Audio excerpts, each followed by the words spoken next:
never saw coming. I could never have imagined that this connection would bring such peace. That's what I was leading to before with the Josephine message. Hearing from Josephine, knowing she was around us, watching us, and that I would, without a doubt, see her again, was something I did not believe possible, but here we are. And yes, they are all here. All the Candelaros, the McDonoughs, the Manfreys, yep, they all made it, and we're all here, and they were all here to pick me up, so to speak. I'm so grateful to you for sharing your ability, and I know with no hesitation that you have something more to bring to the world. There just aren't that many people that do this sort of thing at this level, and the fact that you do it with such ease is just remarkable. Don't ever stop.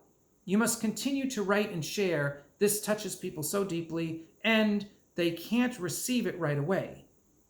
It has to sink in a while to be truly understood. Believe me, it sank in, and I understand. Joe says hi. Now on to some family. Now this part, she had a lot to say, but this part was so beautiful. She goes through all the immediate family, and she talks to each one of them directly through this message. So first she goes to my father, Sal. Sal, I never said this to you directly, but I was always so proud of your accomplishments. Out of everyone, you persevered and achieved so much more than I ever could believe achieved by a Candeloro. It really amazed me how you were always involved in some project, real estate, and how you kept both businesses going all those years. Truly accomplishments to be proud of. That's my dad. And he was an electrician, and then we had a dry cleaning business for years, and I don't want to get into all that history, but he was very successful. Janet, I have to admit, I always thought your family was a little odd. This is my mother, who's still alive. My parents are still alive as of this video. But I also knew you and Sal were meant for each other. I knew it the first time he talked about you. Then when we met and I saw you two together and how happy he was, I knew this was it. You both went further than I could imagine, and I believe you did it because you were together.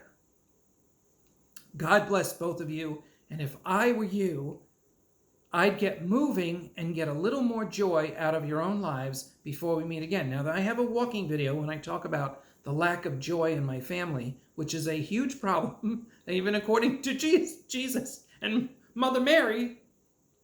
If we don't find joy in this life, believe me, suffering takes over. And it's really a big message. In many of my messages, you have to find your joy. It's big stuff. But because of, family baggage and stuff, sometimes it takes a while. Anyway, then she goes on to her son, Ed. What can I say? Having one special child, he's an only child, and he's still alive, healthy and wonderful. Having one special child makes it easy on a mother. Only one to worry about, pray for, and hopefully make some sort of impression that stands for good. Seeing you happy in a relationship was my biggest prayer for you. Watching you with the kids, I knew this was meant to be. The joy it brought me to witness your life accomplishments and building your own family is more than any mother could wish for. I believe I left you in good hands and wish so much more continued happiness and adventure with your beautiful family. It's true. My cousin Edward married, not late in life, but a little later, and they're doing great. They have kids. They're fabulous. So now she goes to her husband, Tony, my Uncle Tony. And remember Tony, because when I get to the 2021 message, Tony's important. So this is her husband, Tony. We were life friends.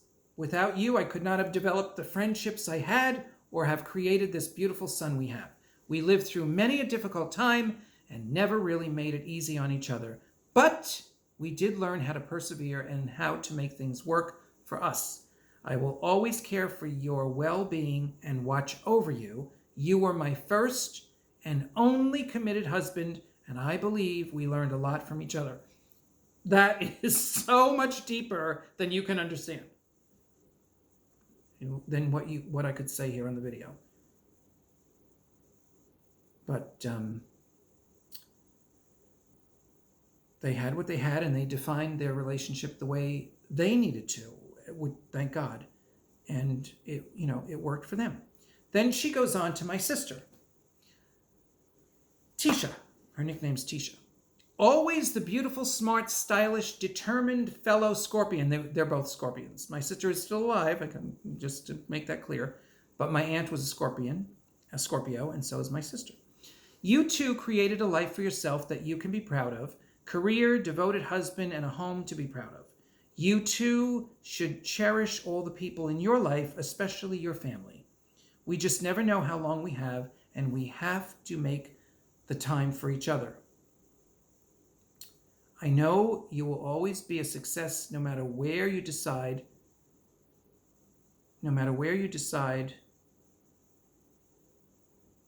to go. You turned out a beautiful and respectful woman, and I couldn't have hoped for anything more. I will be watching you two and looking forward to more happiness in all areas of your life. You want to remember this through those trying times with difficult people. You are here to be happy. Make it happen. And then last but not least, she turns to me. Salvatore, I could go on all night, but I'll leave you alone for now. Just call me when you have time to write more. I will always be watching with high anticipation for your successes and adventures. You are a brilliant, brilliant man and have so much to share with the world. So, how's our time? We're getting a little long, so I'm going to go to what happened this year. Let's jump. There are more messages from my aunt and other family members, but I'll do those another time. This is just to remind us that through the holidays, our family knows what we're doing. They're around us. And quite frankly, whatever trouble you may have had with a family member while they were living, that dissolves when they pass. It may not dissolve in you, but it dissolves in them. They don't hold a lot of grudges. That's not what we're here for. They pass on, they see the truth, and then hopefully we can all let go of whatever issues we had with people. So now let's update you on what happened in 2021. My Uncle Tony, Teresa's husband, he passed. And Edward, I got a call from Ed, just like I did when my aunt passed. And I got the call from Ed, and he told me that his father had passed. And this was back in September 2021. This is, current stuff. So it was very odd because this message is from September 18th. And I remember before September 11th, I was picking up a lot of energy, a lot of heavy energy, and I was having personal issues with that. It was very heavy around 9/11 this year, and I don't know. It just was a heavy time, and you would think that so many years later we'd be okay, but I don't think we are. I really don't think many people recovered from 9/11. I think it's still very scarring what happened, and there was energy around that, and then I also felt my Uncle Tony reaching out to me, but he hadn't passed yet. But I could feel it was coming, even though I haven't talked to him in a long time. I didn't know what his health condition was, and he did have a health condition. I didn't know about it, but so then this is, a week later, September 18th, and I sat down and I invited my Uncle Tony and my Aunt Teresa to come in together. And she let Tony, I asked that Tony go first because he had just passed. And I've written a lot from Teresa, so I wanted him to have his moment with me and share what he wanted. So here's what Uncle Tony had to say. Wow, first time I get to go first before Teresa in a long time. Yes, I was reaching out to you because of all those living, you are the only one I could think of who would understand and might want to be part of the ride with me. Now, if you go to my Chaco message, she did that with me too, where she was passing and she reached out and called me to her. That's Chako, Chaco.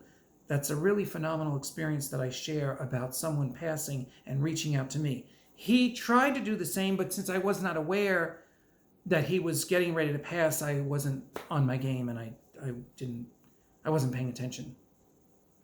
So let's see.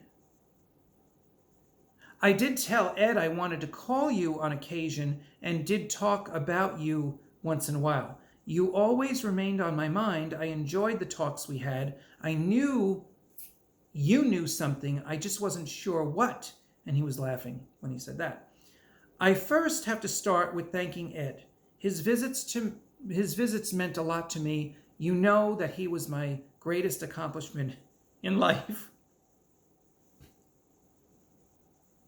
I mean it. If any parent could be proud of their kid, it was me. I can speak for Teresa as well when I say we both loved our son. I know you both, Salvatore and Ed, might have opinions about the relationship Teresa and I had and feel it was not that great. And this is very personal. I told you this was going to be personal today. True, there were many ups and downs, but there is something about us you might not know. We respected each other. Yes, seems hard to believe, but there was a foundational respect even with all the frustration. There is also something I might not have said about Teresa that was always true even when I was drinking a lot. She always wanted me to be happy.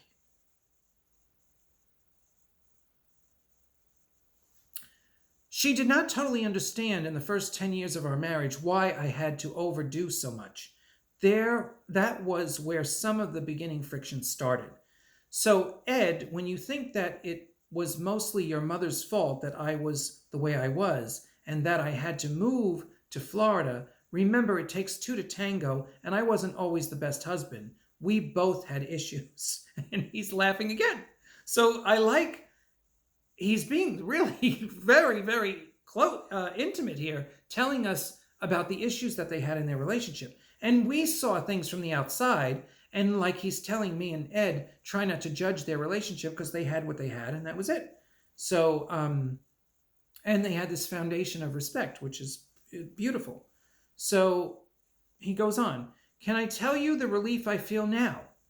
Ed knows the whole story of this year's challenges and what was going on with my leg. I was stumped too, but knew that was the beginning of the end. I can see so clearly now that we do get signs about what is to come, and that was mine. He had this individual circumstances are so odd. Like in his case, he had some kind of infection in the leg. It's this weird thing, and they just couldn't repair it, couldn't fix it, and that was the beginning of the end, like he says. Salvatore, you asked Ed if I had any visions before I died, and I did share some of the dreams I was having. That was far out. I can say now that those dreams with family were the second sign that gave me a heads up. You know you are almost out of here. This is what he was picking up on for himself. That was the sense/message I was getting through the dreams, as well as some cool sightings of my family. I could only remember glimpses of what I saw and heard, but it was enough to know something is up. So he was getting some inclination about, getting ready to pass. I can also tell you I was around you this past week, but wasn't sure how to get your attention. I heard you say that you aren't always, quote, on, and I get it. Who wants to be bothered by people, even dead people, all the time? I agree with you wholeheartedly. People can be annoying. I'd also like to share some things I may not have said. I believe Teresa said this too when she passed. The greatest joy we both shared was seeing Ed get married to a wonderful woman and then to enjoy their kids. There is something to be said when you see your child get married and start his own family, and you get to enjoy family all over again after a period of not much family activity. That was an interesting take on family and children. I like that. I'm not sure if I'm making this clear. It's like after Ed moved out, focused on his life and work, life got quiet for us, Mom and Dad.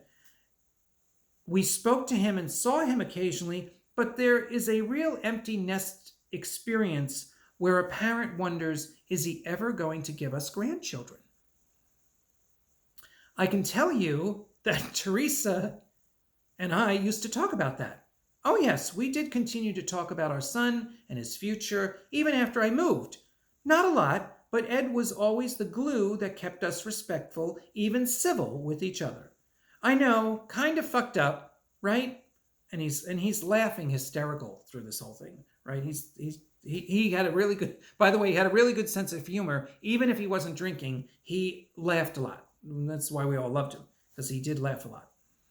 And he made fun of everything. Oh, I can be totally honest. Sometimes I just love to be an instigator and start a fight. It wasn't always Teresa. I could be a real brat. So just know that I will be around, especially to see and watch over the girls. That's his grandkids. I love those kids. Now, Teresa. So now I have Teresa come in too, because I wanted them both together. So Teresa says, well, now he's here. I knew this day would come and we would be together again. I can tell you, Salvatore, that the first thing we did when he was freed from his pain is laugh. That's right. You guys might not remember this, but the one thing that Tony and I did a lot of was laugh. That was one of the main reasons I married him. I thought he was the funniest man I ever met. I bet you didn't know that. So at this point, I lost it. And Teresa says, okay, take a breath, as you would say. Think of it this way. You are the only one in the family who can do this and connect, listen, and even see us whenever you want. I can tell you, you are the only one. There is some hope for the girls. And she's talking about Edward's girls, his children. So she's trying to tell Ed, if they tell you they see us, listen to them, we will be around. It was easy for Tony and I to be on the same page when Ed got married and started his family. We are in complete agreement of the love we have for Ed, his wife, and the girls. I was thrilled with those years. It's true, happiness in life can come from the simple things, simply love of family. We both had that. We both always wanted Ed to be happy. This, we were always in agreement. That is why we let him do almost whatever he wanted, although I couldn't stop him anyway. He was a bit defiant at times. I hesitate to say rebellious, but that might be true too. Well, I don't want to say too much, but just know that Tony and I are together again. No fights, no arguments, only one job together from here. Watch over our beautiful family.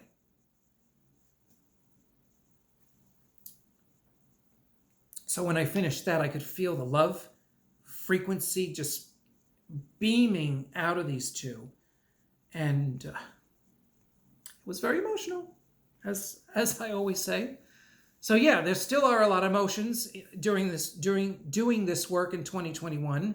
And, I just have to get over it. To me, this is very emotional work, but it's also very beautiful work. And I hope it's touching you whenever you see this.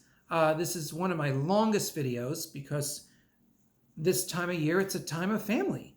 And we focus on family if we have family, if we're lucky to have anybody that cares about us, whether they're your biological family or your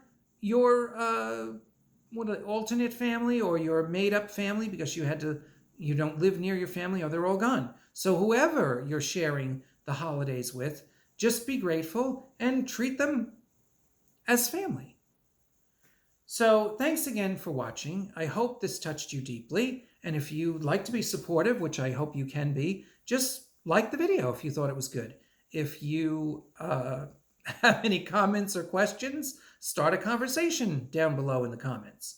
If you think this is good stuff, then subscribe. And if you really want to surprise me, there's a PayPal button. And you know I love financial surprises. So thanks again for watching. Have a wonderful holiday season. Merry Christmas. And above all, let's look to 2022 with new eyes, new perceptions, and let's create the world we want to see for all of us. God bless everybody, and thanks again.